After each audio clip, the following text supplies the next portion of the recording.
Desobediência do povo de Deus.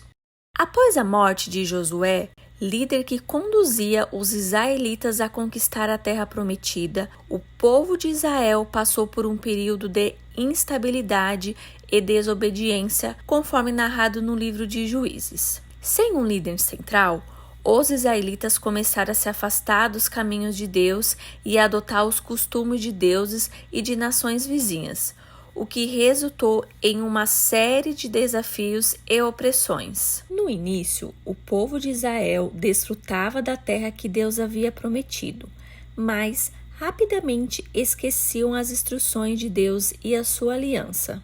Em vez de destruir os altares dos deuses pagãos, como havia sido instruído, eles começaram a adorar esses deuses e a seguir práticas idólatras. Este ciclo de desobediência levou à ira de Deus, e ele permitiu que os inimigos oprimissem Israel como consequência dos seus pecados. Uma das histórias significativas dessa era envolver Gideão. Os midianitas, um dos muitos inimigos, oprimiram Israel severamente, saqueando suas colheitas e deixando o povo na pobreza. Gideão, inicialmente descrente da sua capacidade, foi chamado por Deus para liderar Israel. Com a ajuda divina, Gideão liderou um pequeno exército e derrotou os midianitas, trazendo a paz temporária ao povo de Israel. No entanto, o ciclo de desobediência continuou. Após a morte de cada juiz,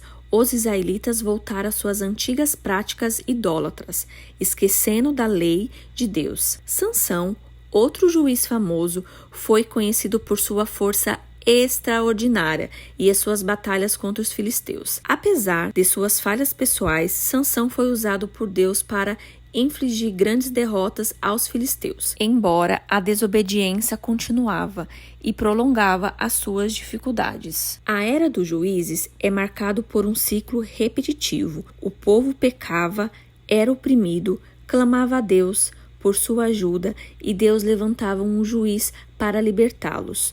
No entanto, sem uma liderança contínua como a de Josué, o povo de Israel repetidamente caía na desobediência. Este período destaca a importância da fidelidade de Deus e o perigo da idolatria e da assimilação das práticas pagãs. Embora os israelitas frequentemente falhassem, a misericórdia de Deus era evidente, pois ele continuava a ouvir os seus clamores e enviar libertadores. A história serve como lembrete da necessidade de uma liderança piedosa e da obediência contínua a Deus para viver em paz e prosperidade.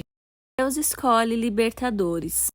Após a morte de Josué, os israelitas começaram a se afastar dos caminhos de Deus e a se envolver com deuses pagãos das nações ao seu redor. Sem um líder forte para guiá-los, cada tribo fazia o que parecia certo aos seus próprios olhos, e a nação de Israel caía repetidamente na idolatria e na desobediência. Apesar disso, Deus, em sua infinita misericórdia e amor a seu povo, não os abandonou. Em vez disso, ele escolheu libertadores para resgatar Israel dos inimigos e trazê-lo de volta à fidelidade. Esses libertadores eram conhecidos como juízes, homens e mulheres cheios do Espírito Santo de Deus, chamado para liderar e redimir Israel. Sempre que os israelitas estavam sofrendo, lembravam de Deus e clamaram por socorro. E Deus, que sempre ouve as nossas orações,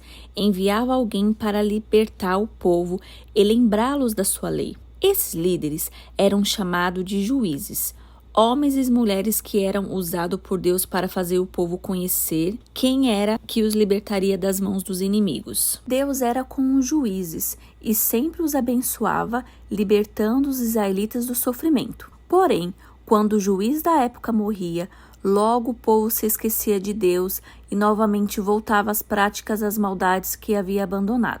Mais uma vez, outros povos os dominavam e Israel orava por libertação. Então Deus levantava outro juiz para que pudesse ajudar o povo a se voltar para ele e viver debaixo das bênçãos, que são prometidas àqueles que obedecem. No livro de Juízes, é possível observar que Israel vivia em tempos difíceis na comunhão com Deus. Eles permaneciam por um tempo na obediência aos mandamentos divinos, mas rapidamente se esqueciam deles. Deixava-se influenciar por aqueles povos idólatras e passava a servir aos seus deuses. Em razão disso, os israelitas eram oprimidos por esses povos e enfrentavam grandes sofrimentos. É nesse contexto que surgiram juízes capazes de fazê-lo voltar para Deus e de livrá-los dos inimigos. Após anos de paz e obediência, eles abandonavam a Deus novamente e o ciclo de sofrimento se repetia. A lição do livro de Juízes nos traz é que Deus não desiste de nós. Se voltarmos para Deus, haverá livramento, proteção, pois o Senhor nos cobre com seu cuidado e amor. Ter um bom líder que nos guia na direção do Senhor faz toda a diferença. Otiniel e os Mesopotâmios.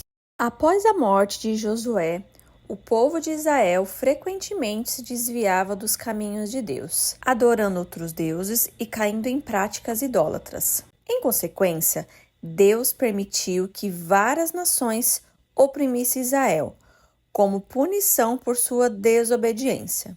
Uma dessas opressões veio por parte dos Mesopotâmios. Durante 8 anos, os israelitas sofreram sob o jugo opressor dos Mesopotâmios. A terra estava em constante medo e insegurança, e o povo de Israel clamou a Deus por libertação. Em sua misericórdia, Deus ouviu os clamores do seu povo e levantou um libertador, Otoniel, filho de Quenas, que era o irmão mais novo de Caleb, o famoso companheiro de Josué. Otoniel era um homem de grande fé e coragem, conhecido por sua devoção a Deus e a sua liderança justa. Quando o Espírito do Senhor veio sobre ele, Otoniel foi capacitado para liderar Israel na batalha contra os mesopotâmios. Ele reuniu os israelitas, inspirando-os a voltarem para Deus e a confiar em sua promessa de vitória. Com o poder de Deus,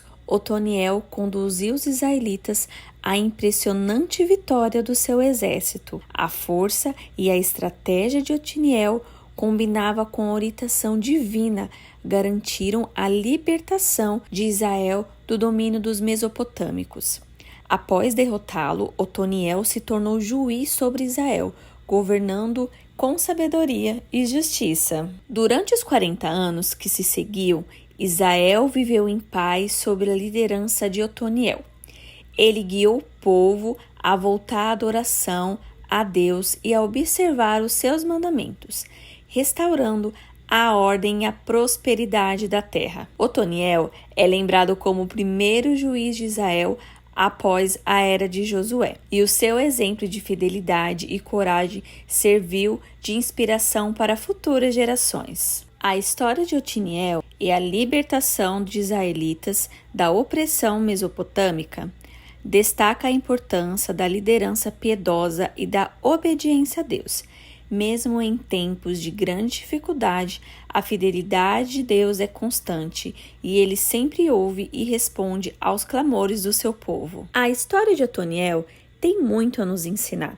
Deus sempre nos ouve quando falamos com ele através da oração. Falar com Deus nos aproxima dele e nos torna os seus amigos. Precisamos ter o hábito de conversar com Deus a todo momento. Está sempre pronto e atento a nos ouvir. Quando estamos tristes, preocupados, ansiosos, podemos orar ao Senhor e Ele nos ouve e se importa conosco e nos responde no momento certo. Tenha certeza de que Ele irá te ajudar e a lidar com seus problemas e trazer paz no seu coração. Outro detalhe sobre Otoniel era sua obediência na palavra de Deus.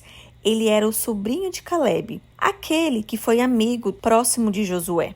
Otoniel cresceu vendo o exemplo do seu tio. Certamente, ele ficou sabendo da fidelidade do seu tio e a vontade de Deus e como o Senhor lhe concedeu livramento, juntamente com Josué, durante a missão de espião na Terra Prometida. E sobre Moisés? Otoniel com certeza ouviu falar de muitas histórias e milagres que Deus de Israel realizou em favor do seu povo no passado. Estes testemunhos certamente enriqueceram a sua fé e o tornaram este soldado forte, confiante no poder de Deus. Por causa disso, o Senhor levantou Israel e alcançou a vitória que tanto almejava. Seja como Otoniel, confie no Senhor, guarde os seus testemunhos dos milagres que ele operou no passado e não deixe de orar, ler a palavra de Deus e confiar que Deus sempre proverá o livramento quando você estiver enfrentando momentos difíceis. Olá, sejam todos bem-vindos ao nosso canal. Hoje vamos explorar a emocionante história cheia de coragem, austácia e a libertação milagrosa do povo de Israel. Prepare-se para essa linda jornada, aonde falaremos sobre Eude e os Moabitas. Após a morte de Josué, os israelitas frequentemente se desviaram dos caminhos de Deus, resultando em um período de opressão por nações vizinhas. Uma dessas épocas de desobediência, Deus permitiu que Egon, o rei de Moabe, dominasse Israel. Os israelitas serviram Egon por 18 anos, vivendo sob a pesada mão do rei moabita.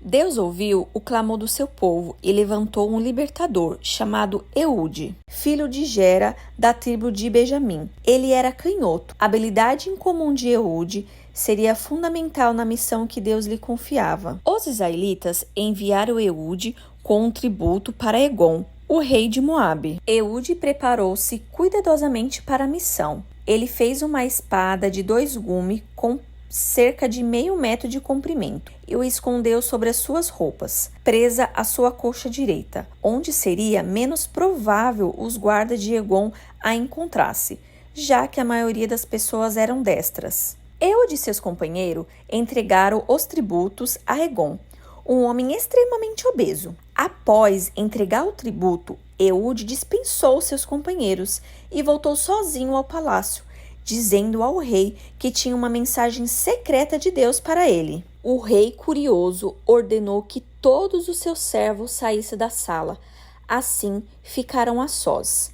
Eude aproximou-se do rei e disse: "Tenho uma mensagem de Deus para ti." Quando o rei levantou do seu trono, Eude, com a sua mão esquerda, puxou a espada da coxa direita e cravou profundamente no seu ventre. A lâmina entrou tanto que a gordura do rei cobriu a espada, e Eude deixou lá, trancando a porta da sala do trono ao sair. Eude escapou enquanto o servo de Egon, supostamente o rei, estivesse ocupado, demorando para verificar o que havia acontecido. E quando finalmente descobriram, Eude já estava longe. Ele voltou para as montanhas de Efraim, onde soou a trombeta, convocando os israelitas para a batalha. Os israelitas seguiram Eude e, sob a sua liderança, capturaram os vãs do Jordão, impedindo os moabitas de escaparem. Eles derrotaram cerca de 10.000 moabitas, todos homens fortes e valentes, e não deixaram nenhum escapar. Assim, Moabe foi subjugado naquele dia, e a terra teve paz por 80 anos. Quando estamos em situações desconfortáveis, nos sentimos fracos, incompetentes. Isto é natural do comportamento humano. Muitas vezes, essas situações difíceis que aparecem são momentos que o Senhor nos permite passar para que possamos ser ensinados por Ele. Em outras ocasiões, são consequências das nossas atitudes erradas e o Senhor, com a sua infinita misericórdia, nos ensina mais uma vez que precisamos nos arrepender e mudar as nossas atitudes. Israel viveu um ciclo vicioso no tempo de Juízes. Eles erraram para com Deus e Ele permitia que fossem oprimidos por outros povos. Mas o nosso Deus faz tudo com o seu propósito. Quando Israel se sentia enfraquecido e esgotado, então resolvia clamar ao Senhor. A Bíblia afirma que Deus corrige aquele que Ele ama. A repreensão que vem do Senhor nos ensina, porque ela é feita de uma forma amorosa, assim como o pai que corrige um filho quando ele erra, O nosso Deus nos ensina a fazer o que é correto por meio de situações adversas. A história de Eude e os Moabitas é uma poderosa narrativa de libertação, mostrando como Deus pode usar até mesmo as características únicas de uma pessoa para cumprir os seus propósitos. A coragem e a astucia de Eude, combinadas com a sua fé em Deus, trouxeram a liberdade e a paz de Israel, lembrando-nos que mesmo nas situações mais desesperadoras, Deus é capaz de salvar e transformar a vida do seu povo. Olá, bem-vindos ao nosso canal. Hoje vamos contar a inspiradora história de Sangar, um herói bíblico que com grande coragem e fé enfrentou os filisteus para proteger o seu povo. Prepare-se para uma jornada emocionante através das páginas da Bíblia, onde veremos como um homem comum se tornou um herói notável. Sangar e os filisteus. Nossa história se passa no tempo de Juízes, um período de grande instabilidade e ameaça para Israel. Os filisteus, inimigos ferozes, constantemente atacavam e oprimiram os israelitas. Sangar era um homem simples, possivelmente um fazendeiro, vivendo em meio a essa turbulência. Seu nome é mencionado brevemente na Bíblia, mas a sua ação heróica deixou uma marca profunda na história de Israel. Os filisteus, conhecidos por sua brutalidade e força, frequentemente saqueavam as aldeias dos israelitas, roubando as colheitas e os gados e trazendo o terror ao povo de Israel.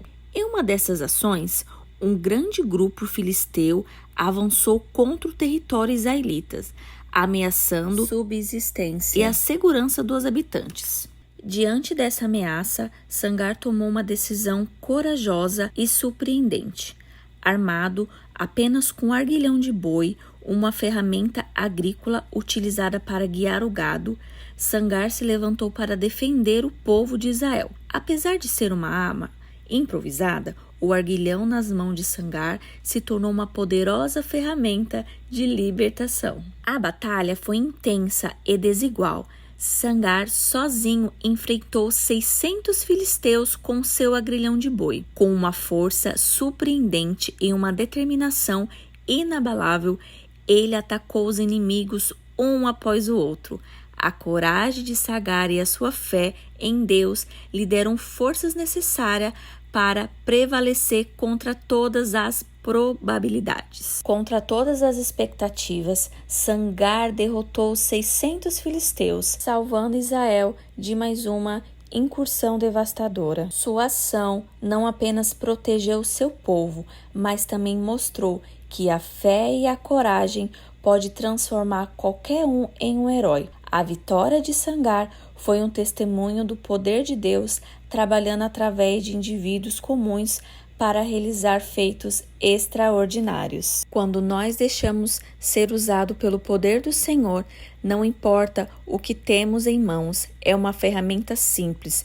Ele pode fazer grandes coisas por meio da sua simplicidade. Sangar usou a ferramenta que conhecia e sabia usar, e através da sua coragem, ousadia, fez diferença na sua época e se tornou um grande juiz em Israel. Talvez você se ache pequeno ou um jovem demais para fazer algo para Deus, mas decida ser você mesmo e permita que o Senhor utilize as ferramentas que você tem em suas mãos. Você poderá experimentar o que o Senhor pode fazer através da sua vida, de quem você é. Para ser usado por Deus, você não precisa utilizar ferramentas de outras pessoas, como Saul tentou fazer com Davi, colocando sobre ele uma armadura que não cabia. A Bíblia descreve que Davi tirou aquela armadura e pegou apenas uma funda e 5 pedras. Como apenas essa ferramenta, o Senhor usou Davi para vencer o gigante e livrar Israel dos seus inimigos. Use apenas o que Deus concede a você e vença os desafios que surgirão ao longo da sua jornada. Saiba que o maior instrumento de Deus é a fé. A história de Sangar e a sua batalha contra os filisteus é um poderoso lembrete de que, com a fé e a coragem, qualquer um pode se tornar um instrumento de libertação e proteção para o seu povo. Mesmo com recursos limitados, Sangar confiou em Deus e usou o que tinha para enfrentar o inimigo. Que possamos aprender que com seu exemplo e lembrar que Deus ao nosso lado podemos superar qualquer desafio. Obrigado por assistir. Não se esqueça de se inscrever no canal para mais histórias inspiradoras da Bíblia. Até a próxima! Bem-vindo ao nosso canal! Hoje vamos mergulhar em uma das histórias mais inspiradoras da Bíblia, a história de Débora e Baraque. Prepare-se para uma jornada de fé, coragem e a incrível história de Israel contra os cananeus. Fique conosco até o final para entender como essa batalha mudou o destino de uma nação. Débora e Baraque na batalha contra os cananeus. Nos tempos de Juízes, Israel vivia um período de opressão e instabilidade. O povo muitas vezes se afastava dos caminhos de Deus e, como resultado, caía sob o domínio de nações inimigas. Neste período, os cananeus, liderados pelo rei Jabim e o seu comandante Sísera, oprimiam durante Israel com seus carros de ferro e exércitos poderosos. Débora era uma mulher de grande sabedoria e fé e a única juíza mencionada na Bíblia. Ela liderava Israel em um tempo de grande necessidade, julgando o povo e transmitindo as palavras de Deus. A liderança de Débora foi um raio de esperança para os israelitas, que buscavam uma maneira de se libertar da opressão cananeia. Um dia Débora recebeu uma mensagem de Deus para Baraque, filho de Abinoão. Ela o chamou e transmitiu a ordem divina: vá ao monte Tabor e leve 10.000 homens de Naphtali e Zebulon. Eu entregarei Sísera, o comandante do exército de Jabim, em suas mãos. Baraque aceitou a missão, mas com uma condição: ele só iria se Débora fosse com ele. E assim Débora, mostrando a sua coragem, aceitou ir à batalha ao lado de Baraque. Baraque, com Débora ao seu lado, reuniu um exército de 10.000 homens, pronto para lutar pela libertação de Israel. Do outro lado, Sísera, com seus 900 carros de ferro, estava confiante de que poderia esmagar os israelitas. Mas, por trás das forças humanas, havia uma força maior em ação, o poder de Deus, que já havia determinado a vitória. No momento decisivo, Débora encorajou Baraque a avançar, lembrando-o de que Deus já havia dado a vitória a Israel. Durante a batalha, houve uma chuva torrencial e fez o rio Quisson transbordar, transformando o campo em um lamaçal e atolando os poderosos carros de ferro de Sísera. A confusão tomou conta do exército cananeu e os israelitas, com coragem renovada, derrotaram os seus opressores. Sísera, vendo seu exército destruído, fugiu a pé, procurando refúgio. Ele encontrou um abrigo na tenda de Jael, a esposa de Heber, o queneu. Pensando estar seguro, Sísera adormeceu, mas Jael, numa ação corajosa, matou Sísera com uma estancada de tenda, cumprindo assim a profecia de Débora. A honra pela morte de Sísera seria dada a uma mulher. A vitória de Israel contra os cananeus trouxe a paz à terra por 40 anos. Débora e Baraque cantaram um cântico de louvores, exaltando a intervenção divina e a coragem dos que lutaram pela liberdade. A história de Débora e Baraque e Jael nos ensina que, com fé em Deus, podemos enfrentar qualquer desafio, não importa quão grande sejam as forças contra nós. Espero que essa história tenha inspirado você tanto quanto a nós. A fé e a coragem e a liderança de Débora e Baraque são exemplos poderosos de como Deus pode usar pessoas comuns para realizar feitos extraordinários. Se você gosta dessa história, não se esqueça de curtir esse vídeo e se inscrever no canal e ativar o sininho para mais conteúdos inspiradores. Obrigado por assistir e até a próxima. Olá!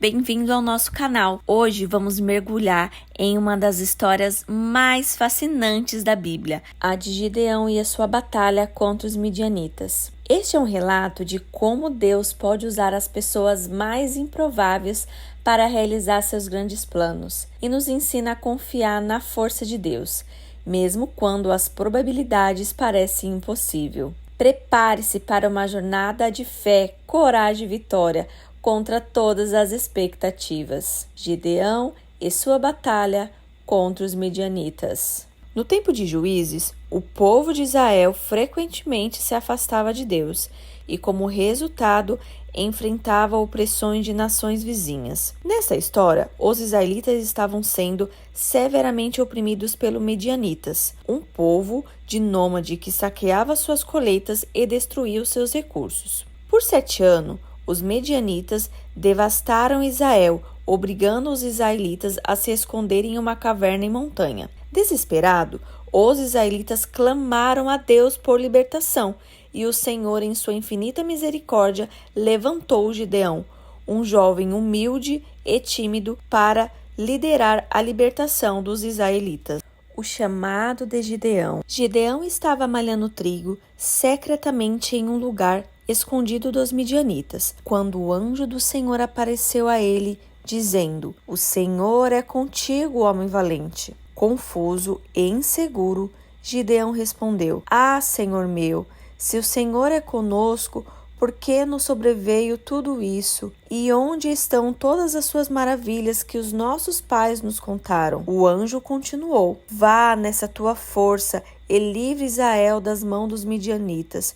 Porventura, não te enviei eu?" Gideão, ainda duvidoso, pediu sinais para ter certeza de que Deus estava realmente o chamando. Deus, com paciência, confirmou seu chamado, consumindo com fogo uma oferta que Gideão havia preparado e realizado outros sinais. O anjo do Senhor desapareceu em uma chama de fogo, e Gideão, atordoado, percebe que, apesar das suas inseguranças, Deus o escolheu para ser o libertador de Israel. Antes de enfrentar os midianitas, Gideão recebeu uma ordem de Deus. Destruiu o altar de Baal que havia sido erguido por seu próprio pai, pelo povo da cidade. Apesar do medo da retaliação, Gideão obedeceu. Ele derrubou o altar durante a noite, usando 10 servos, e construiu um altar ao Senhor em seu lugar. Na manhã seguinte, os homens da cidade queriam matar Gideão, mas seu pai, Joás, interveio dizendo: "Se Baal é Deus,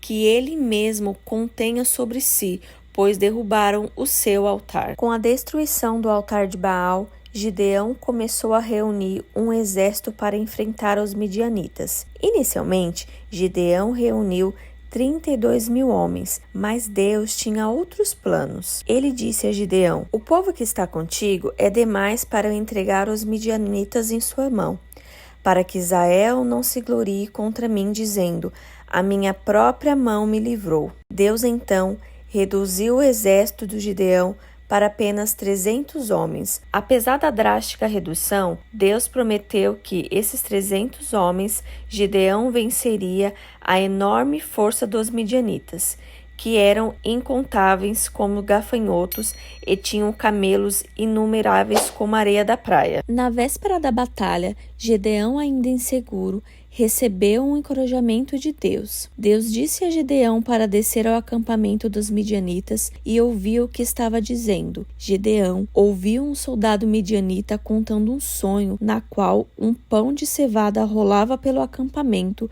e derrubava uma tenda. Outro soldado interpretou o sonho, dizendo que isto era um prenúncio da vitória de Gideão. Com fé renovada, Gideão retornou ao seu acampamento e dividiu os 300 homens em grupos. Eles se aproximaram do acampamento midianita à noite, e o sinal de Gideão, todos tocaram suas trombetas, quebrando os cântaros e levantando as tochas, e gritaram: "Pela espada do Senhor e de Gideão." O som das trombetas e o brilho das tochas confundiram os midianitas, que em pânico começaram a lutar um contra os outros. Caos se espalhou pelo acampamento e os midianitas fugiram.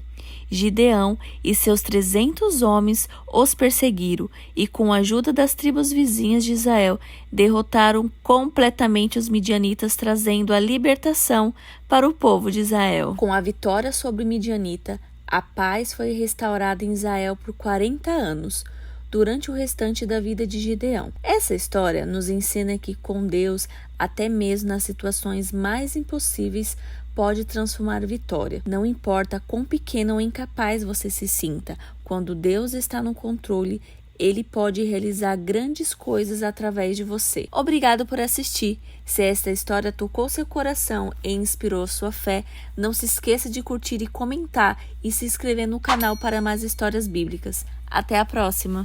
Bem-vindo ao nosso canal! Hoje vamos explorar uma história intensa e cheia de lições valiosas. A história de Abimeleque, um homem que alcançou o poder de forma impiedosa, mas cujo destino trágico nos alerta sobre os perigosos da ambição destemida e a liderança sem justiça. Abimeleque se destacou em um tempo de caos e incerteza, buscando se tornar um rei a qualquer custo. Mas será que a sua sede pelo poder realmente libertou Israel? Ou trouxe ainda dor e destruição? Junte-se a nós enquanto mergulhamos nessa narrativa bíblica poderosa que nos ensina sobre o verdadeiro significado da liderança e integridade e as consequências da nossa escolha. Abimeleque lidera Israel. Após a morte de Gideão, o grande juiz que libertou Israel dos midianitas, o povo de Israel se viu novamente em um período de incerteza.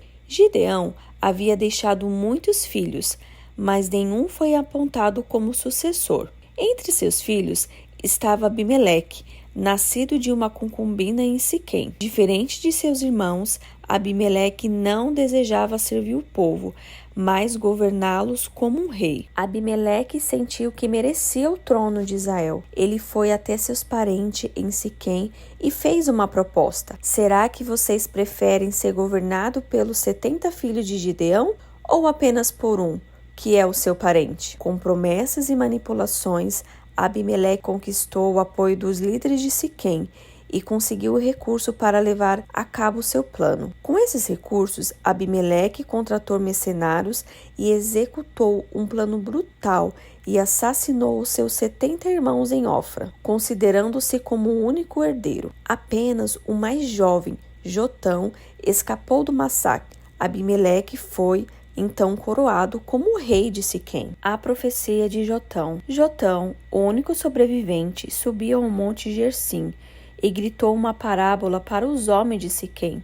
Ele comparou Abimeleque a um espinheiro, a árvore que ninguém escolhe como rei, mas que pela falta de opção melhores foi aceita. Jotão profetizou que tanto Abimeleque como os homens de Siquém sofreriam as consequências das suas escolhas. O reinado de terror. Abimeleque governou Israel por 3 anos.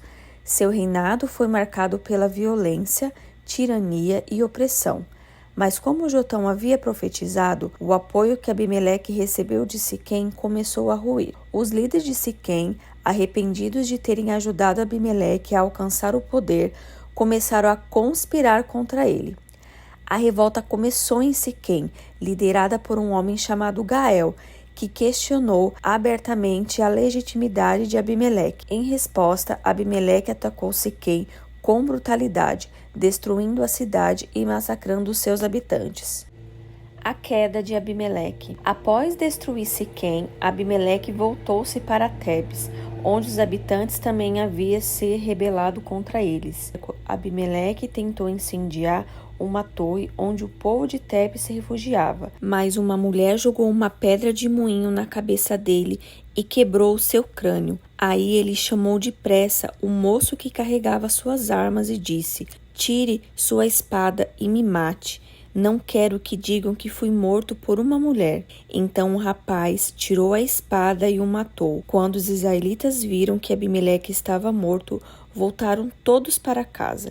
E assim, Deus castigou Abimeleque pelo crime que havia cometido contra o seu pai, o crime de matar os seus 70 irmãos e o castigo pela maldade dos homens de Siquém. Deus fez com que ele sofresse, e assim aconteceu o que Jotão, filho de Gideão, tinha dito que ia acontecer, quando os amaldiçoou.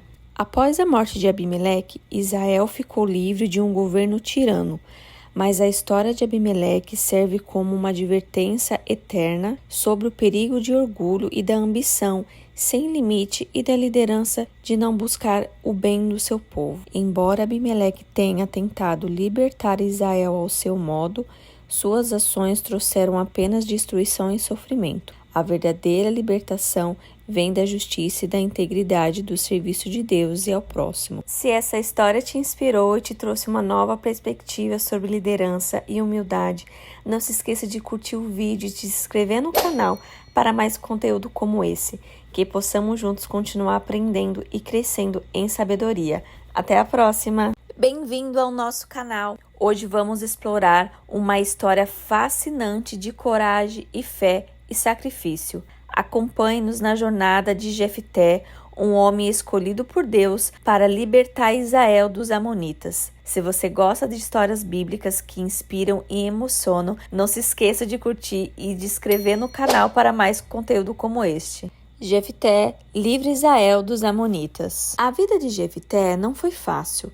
Rejeitado pelos seus irmãos, que não queria dividir a herança com ele, precisou partir para um lugar distante, pois não era bem-vindo nem mesmo pelo da sua família. Apesar disso, ele não deixou seu coração se endurecer pelo ódio ou a vingança. Assim, como outros juízes, Jefté não possuía credenciais para a liderança, mas ao se disponibilizar para ajudar na batalha, foi usado pelo Senhor para libertar o povo de Israel. O Senhor escolhe aquele que ele deseja usar para realizar grandes obras. Ele não considera como critério e origem uma posição social. Sendo assim, não importa se o seu passado tenha sido de dor e desprezo. Se Deus escolheu você para uma tarefa, execute-a com coragem e amor. Jefté poderia ter se revoltado e culpado ao Senhor pelo teu passado. Poderia ter desanimado, pensado que não teria um futuro melhor. Mas, pelo contrário, ele buscou a Deus e mostrou que conhecia a história do seu povo, demonstrando fé no Deus vivo. Quando você estiver desanimado, em frente às dificuldades da vida, lembre-se que o Senhor escolheu você. Ele dará a capacidade necessária para você executar com excelência a tarefa que está em suas mãos. Hoje veremos a história de um juiz que tinha tudo para fracassar, mas Deus o escolheu e o tornou um homem corajoso e forte. Jefté era filho de Gileade. Ele tinha meio-irmãos que não o aceitavam, pois ele era filho bastardo, e expulsaram-o de casa. Então Jefté fugiu e foi viver em uma cidade chamada Tobi. Ali, alguns homens desocupados se uniram a ele e o fizeram líder deles. Tempos depois, Israel recebeu uma grande ameaça de guerra por parte dos amonitas. Então, o chefe de Gileade foi chamar Jefté para que se tornasse o comandante do povo de guerra. Ele colocou uma condição para aceitar o pedido. Se Deus o concedesse a vitória contra os amonitas, ele se tornaria governador dos gileaditas. O chefe dos Gileades aceitaram a proposta e juraram em nome do Senhor, e Jefté foi com eles. A princípio, Jefté quis resolver a situação sem que houvesse conflito e mandou alguns mensageiros ao rei dos amonitas. Em sua mensagem, ele falou: "Eu não fiz nada de errado contra vocês. Vocês é que fazem mal, querendo lutar contra mim. O Senhor é juiz. Ele decidirá hoje entre os israelitas e os amonitas." O Espírito do Senhor encheu Jefté e o capacitou para liderar aquela batalha. Antes de partir para a guerra, Jefté quis fazer um voto e disse que o Senhor entregasse os amonitas em suas mãos. Aquele que primeiro saísse pela porta da sua casa seria oferecido a Deus quando ele voltasse da vitória sobre os amonitas. Após falar com Deus, Jefté atravessou o rio para pelejar. Os israelitas derrotaram os amonitas e libertaram a cidade de domínio de Amon. Deus entregou os inimigos nas mãos do seu servo, conforme o propósito do Senhor desde o início. A história de Jefté nos traz um ensinamento valioso. Ele buscou forças no Senhor para não permitir que o seu coração fosse contaminado pela amargura da rejeição. E quando sua família pediu seu auxílio, ele se dispôs a ajudar. Deus o preparou para a batalha e, talvez por não conhecer bem as leis do Senhor, fez um voto imprudente e desnecessário. Mesmo assim, o Senhor não o abandonou e ele continuou sendo um grande líder e juiz de Israel. Apesar das dificuldades, se permitirmos que o Senhor use as nossas vidas e molde os nossos caráteres, ele nos capacitará para realizar grandes coisas em favor do seu reino. A história de Jefté nos ensina sobre a importância das nossas palavras e promessas, que possamos sempre confiar em Deus, mesmo em momentos de dificuldades. Se essa história tocou seu coração, compartilhe o vídeo, se inscreva no canal para mais lições poderosas da Bíblia. Após a derrota, os temíveis amonitas, Jefté, um líder corajoso de Gileade, enfrentou um novo desafio.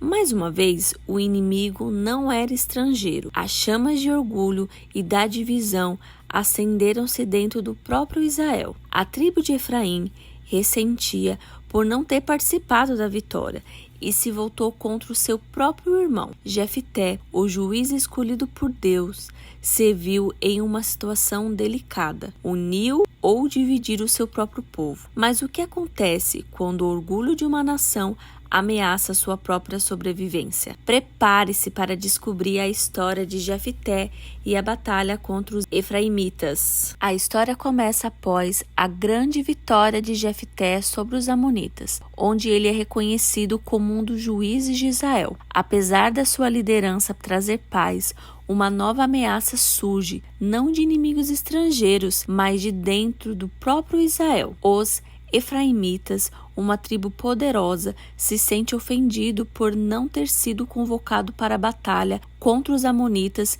e confronta Jefté. Os líderes efraimitas, arrogantes e cheios de orgulho, acusam Jefté de não respeitá-lo e exigem uma explicação. Jefté, calmo, explica que ele havia enviado um mensageiro pedindo ajuda, mas eles não responderam. Os efraimitas, porém, não aceitaram a explicação e ameaçaram destruir a casa de Jefté e todo o seu povoado. Diante da ameaça, Jefté convoca os guerreiros de Gileade para se prepararem para a batalha. A tensão aumenta enquanto as duas tribos de Israel, que deveriam ser alinhadas, se preparam para um grande confronto. A batalha é acirrada, mas os gileaditas, liderados por Jefté, conseguem derrotar os efraimitas. Após a vitória, Jefté toma a decisão estratégica e ordena que os sobreviventes efraimitas tentem atravessar o Rio Jordão. Porém, os gileaditas controlam as passagens e utilizam um método astuto para identificar os efraimitas. Pedem para cada homem que diga a palavra Shibolé. Aquele que pronunciar Shibolé, devido ao sotaque distinto dos efraimitas, são identificados e mortos. A história de Jefté sobre os efraimitas traz uma dura lição sobre a unidade e orgulho entre a tribo de Israel. Embora a paz seja restaurada, a história termina em uma reflexão sobre a importância de resolver conflitos internos sem derramamento de sangue. Jefté é lembrado não apenas por sua coragem contra os amonitas, mas também por sua decisão difícil durante o confronto com os efraimitas. A história destaca a importância da unidade entre os irmãos e as terríveis consequências do orgulho e da divisão. Em tempos de conflito, é vital buscar a paz e a reconciliação para que o povo de Deus possa permanecer forte e unido. Se você gosta desse tipo de vídeo, deixe o seu like, se inscreva no canal e digite amém. Até a próxima! Antes de Sansão ser conhecido por sua força incrível e seus feitos lendários, sua história começou em uma promessa divina. Em um tempo de grande opressão para Israel, Deus enviou um anjo, uma mensagem especial para um casal improvável, sem filho e sem esperança, Manoá e sua esposa receberam a notícia de que seu filho seria o libertador de Israel, mas isso ele precisava ser consagrado desde o ventre. Hoje, vamos explorar como a vida de Sansão começou, marcada por uma aliança com Deus e um propósito destinado para mudar a história de Israel. O nascimento de Sansão. A história de Sansão começa com uma promessa divina. Na época, Israel vivia oprimido pelos filisteus. Um homem chamado Manoá e sua esposa, que era estéril, vivia em uma terra marcada pelo sofrimento. Um dia, o anjo do Senhor apareceu à esposa de Manoá e trouxe uma notícia milagrosa. Ela daria à luz a um filho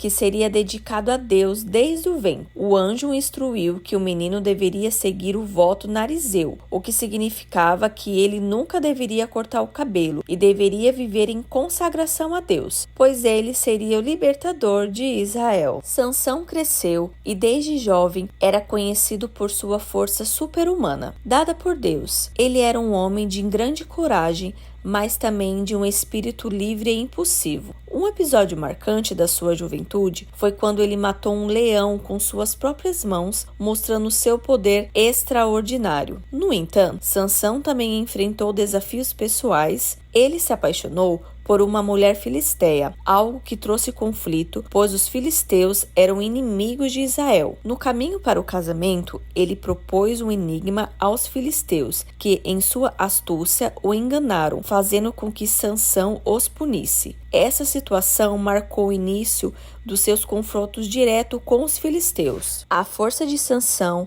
o tornou um grande líder em Israel. Um dos momentos mais memoráveis da sua vida foi quando, armado apenas com a mandíbula de um jumento, ele derrotou 1000 filisteus em batalha, demonstrando que com a força de Deus nada era impossível para eles. Os filisteus, temendo Sansão, começaram a procurar maneiras de capturá-lo, mas sempre falhava. No entanto, a fraqueza de Sansão estava em seu coração. Ele se apaixonou por uma mulher chamada Dalila. Os filisteus a subordinaram para descobrir o segredo da sua força. Dalila, com persistência, finalmente conseguiu arrancar a verdade de Sansão. Sua força estava em sua consagração a Deus, simbolizava por seu cabelo nunca cortado. Quando Sansão dormiu, Dalila cortou seu cabelo. Os filisteus o capturaram. Eles o cegaram e o prenderam, humilhando-o em praça pública. Parecia que o grande juiz de Israel estava derrotado. Mas a história de Sansão não termina aí. Em sua prisão,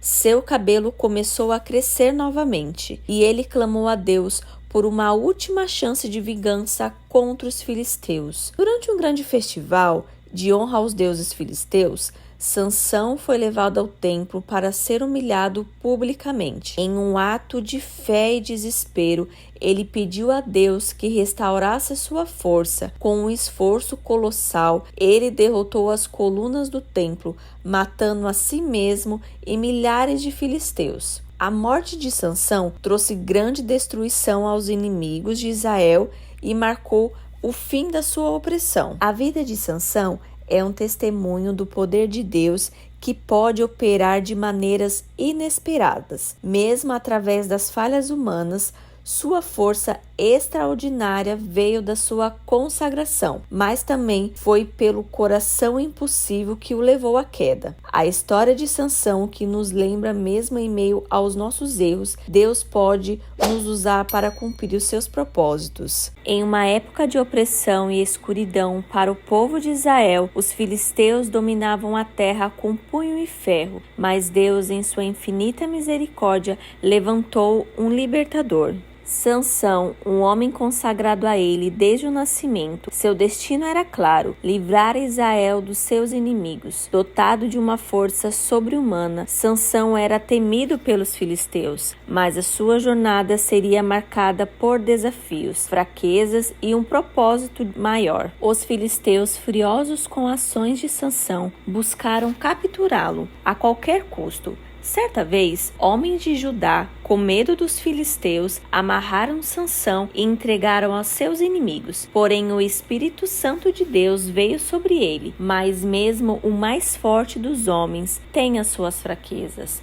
Sansão se apaixonou por Dalila, que não sabia que ela havia sido subordinada por líderes filisteus. Dia após dia, Dalila o pressionava para descobrir o segredo da sua força. Sansão finalmente revelou: o seu poder estava em seu cabelo, que jamais foi cortado, pois ele era consagrado a Deus desde o seu nascimento. Enquanto Sansão dormia, Dalila cortou suas tranças. Quando os filisteus vieram prendê-lo, Sansão, agora enfraquecido, foi capturado e cegado. Ele foi levado a Gaza, onde o fizeram prisioneiro e escravo. Os filisteus comemoraram sua vitória, reunindo-se no grande templo de Dagon para celebrar. Eles trouxeram Sansão para zombar dele publicamente, acreditando que a sua força havia desaparecido para sempre. Mas o cabelo de Sansão havia começado a crescer novamente, e com ele a sua fé em Deus. Cego, mas cheio de determinação, Sansão foi posicionado entre as duas colunas centrais do templo. Ele orou ao Senhor: ó Deus, dai-me força mais uma vez, para que eu vingue os filisteus por meus 2 olhos. Então, todas as suas forças, Sansão empurrou as colunas, e o templo desmoronou, matando milhares de filisteus, incluindo seus líderes. Nos tempos antigos, quando Israel ainda não tinha rei, cada um fazia o que parecia certo aos seus próprios olhos. E nessa época encontramos a história de Milca, um homem das montanhas de Efraim, que decidiu criar o seu próprio caminho de adoração. Milca era um israelita que, apesar de conhecer a lei de Deus, escolheu seguir a sua própria versão da fé. Ele roubou 1.100 peças de prata da sua mãe, mas depois, arrependido, as devolveu. Surpreendentemente, em vez de repreender Milca pelo roubo, sua mãe o abençoou e dedicou a prata ao Senhor, mas de uma maneira muito estranha. Ela mandou fazer uma imagem esculpida a um ídolo de metal. Com ídolos em sua mão, Milca construiu um santuário em sua própria casa. Ele fez um traje sacerdotal e nomeou um dos seus filhos como sacerdote, tudo contra a verdadeira adoração que Deus havia dado e ordenado a Israel. Mas a história de Milca tomou um rumo quando um levita, natural de Belém de Judá, apareceu viajando pela terra em busca de um lugar para ficar. Quando o levita chegou à casa de Milca, este o escolheu e fez-lhe uma proposta em comum: fique comigo e seja o meu sacerdote, e eu te darei comida, roupa e 10 peças de prata por ano. O levita, vendo uma oportunidade, aceitou a oferta. Com o levita agora em sua casa, Milca sentiu que havia garantido a bênção divina. Ele disse a si mesmo: agora sei que o Senhor me fará bem, pois tenho um levita como sacerdote. Mas mesmo com um levita em sua casa, Milca estava longe do verdadeiro caminho de Deus. Ele criou uma religião própria, misturando elementos da fé israelitas com práticas proibidas e acreditando estar no caminho certo. A história de Milca e o levita é um retrato de como, quando os homens se afastam das instruções de Deus, eles acabam criando suas próprias versões da verdade. Milca, embora buscasse a bênção de Deus, havia caído em idolatria, um pecado grave aos olhos do Senhor. Essa história nos lembra que mesmo quando queremos agradar a Deus, devemos seguir a sua vontade revelada e não nos deixar guiar pelo que parece certo aos próprios olhos.